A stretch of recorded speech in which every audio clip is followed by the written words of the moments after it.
Hi guys, I don't really know how I'm gonna do this one. It's quite hard. Yeah, I've not been doing videos. Like, you'll notice that my regular video schedule has gone to fuck, and that's cause my granddad recently passed away. It's been an absolute nightmare. The funeral was last Wednesday. Yeah, it was just a nightmare. I'm trying to keep myself composed by kind of distracting myself, but I'm finding this really hard.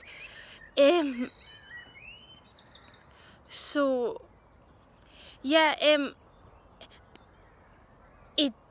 I remember I made a video about my granddad, like,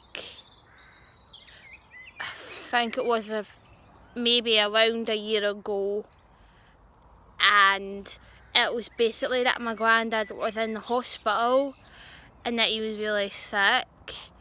Now, he was sick of COPD. It has nothing to do with the virus. Everyone keeps asking me, oh, did he have the virus? Did he have the virus? Well, no, he fucking did not have the virus. Like, if you knew what was going on in my life, you'd know he didn't have the virus, that he was in hospital, that he had COPD. And the people that were asking me if he had the virus, it was folk that knew about his illness. And I don't know, people are very ignorant, and it's like,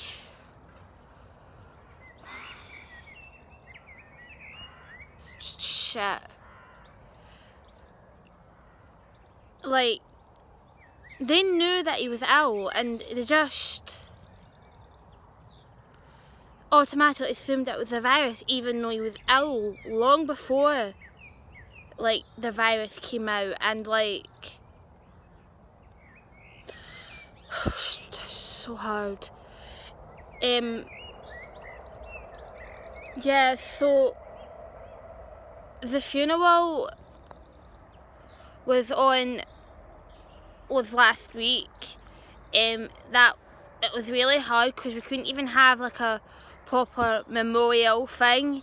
It was 10 at the cemetery was only allowed. They were only allowed 10 to be like around the actual grave. So we went in and we weren't even allowed like in a funeral car or anything like that. We just had to go there in our own cars. And it was a car, like a hearse with like the coffin in it, and we were all kind of like in our cars, like at the back of that. And then it was so nice. Like, everyone that knew my granddad, there was hundreds of them, like they were all like in the streets, like waving and clapping for him and that. It was so sad. It was a big, massive turnout though. Like, I'll give you that. Like, hundreds of folk like turned up. Practically everyone like in my granddad's like housing scheme that knew him like turned up. Also, we went to the funeral. There was only 10 people there, and normally they let 8 family members, like 8 men in the family, lower the coffin, but they just had the funeral workers carry the coffin. Yeah, it was really sad, and it's been quite tough, especially on my mum. Like, she's taking it like really hard. And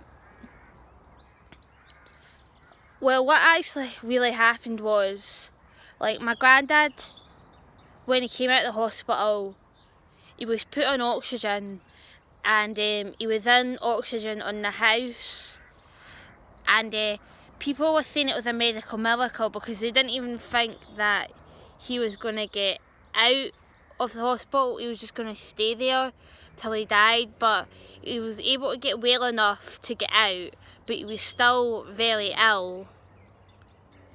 And he was meant to go back to the hospital, but he refused to go back.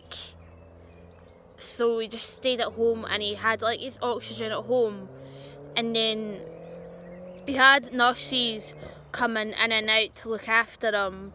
But then eventually they stopped and told him that they were like, well, that's everything settled. There's not really nothing more that we can do for you, Hector. It's just just make sure that your oxygen's enough. And then they told him that he need oxygen, I think it was 12 hours a day, but then he stopped breathing in oxygen completely and didn't listen to their advice that the nurses gave him. So then he had to be put on it permanently. And then it was mental because when he came out of the hospital, he said he was feeling a lot better, and he had like an electric scooter, and he was going on a scooter and travelling everywhere. Like, he was gone for hours every single day. Like, my gran could never find him. She used to have to spend thirst patches out to find him. He was away that long. And it was mental because it just went from like one extreme to the other. Like, he then went from being that, and then after the nurses putting him on oxygen, like permanently, it's like his health just decreased. He went from just sitting in the chair and not moving at all, and then we tried to encourage him to go in the chair, move about, just get outside, even just stand outside for a few minutes. But he wasn't willing to do it. And now thinking back, was it that he was too ill to do that? Like, we don't know. Like, we wanted to get him a carer, but my gran was adamant that she didn't want a carer. And we think that my granddad would have been happy with a carer, but my gran didn't want one. So she was in a wheelchair, and she was having to look after him, who was on oxygen. And this was all because she refused to get a carer. So then that happened, and then like, oh god, this is so hard. I'm trying not to just spew out tears and that. I'm finding it really hard to compose myself. What was that? I thought it was just really hard. Like, we didn't know at the time, but we were actually like watching him die, and we didn't really know it. And I'm wondering now if there was carers there, that, I don't know, maybe it would have been better or no, if, I don't know, it maybe wouldn't have been as, maybe he would have lived a bit longer if he had carers.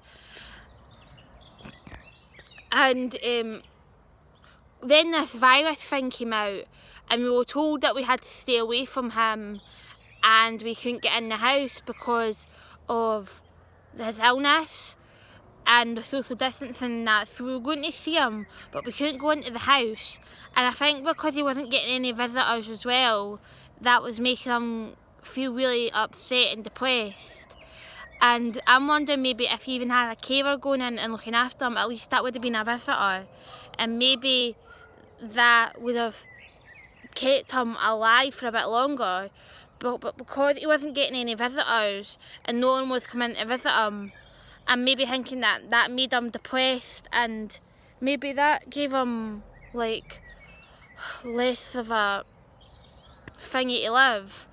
Like, it's really depressing. Like, the thought is really depressing. Like, we were trying to keep away from him because of this virus so that he wouldn't get ill and die, but that happened anyway.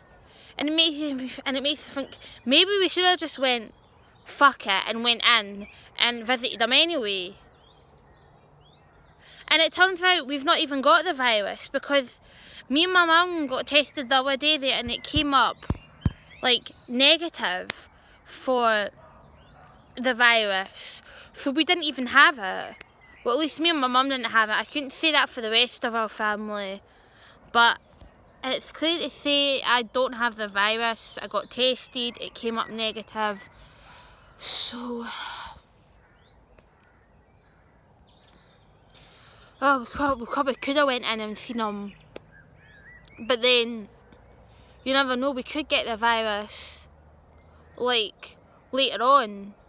Like, we don't know. We don't know if we've had the virus before, because we've not got the antibody test thing. And I don't really know about that, like, I don't know when that's coming out, if it's out already, if it is, how do we get it? I heard a thing that Boots might be doing the antibody test. Don't even get me started on that coronavirus test. We got tested and we had to do like a home testing kit inside a car. It was actually horrendous. Like, don't even get me started on that. I'm actually sick of hearing about this fucking virus now. I just wish it was over. Between that and my granddad and just been slammed with hundreds of college work as well. So I don't know, I just feel like all this is like never going to end. And it's just one awful thing after another. It's just, I'm not gonna lie, I'm like finding it like really hard right now. Like, everything's just so difficult. I don't really know what else to say. Future videos, I really don't know what is going to happen with videos, like when my next video is coming out. I was planning on doing like a series about like stories that people have told me that I thought would be good to post on my channel. I was going to call it like Word on the Street, because it was like stuff that went on like in my neighbourhood and that, but I don't know. I can't even tell you if I'm still going to run with that.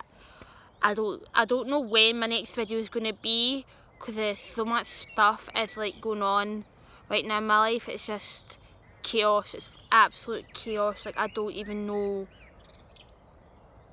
what I'm gonna do. And then when all this is over, I still don't know like what I'm gonna do. Like, when college finishes, I have no idea what I'm gonna do. Like, because I don't know how long this is gonna last. So I don't know if I'm gonna get a job, if I'm gonna be able to get a job, because if God knows how long this is gonna last.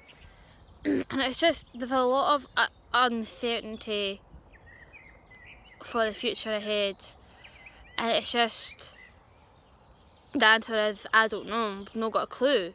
Like, I don't know the answers to anything, and I just, I think I'm just gonna leave it here, guys. I'll see you when I see you. I don't know when that'll be. That'll just be like when I feel a bit better, I guess, because it's just really hard and I'm just kind of rambling now. So I'll leave you, and I'll see you next time, whenever that may be. I really don't know. Bye.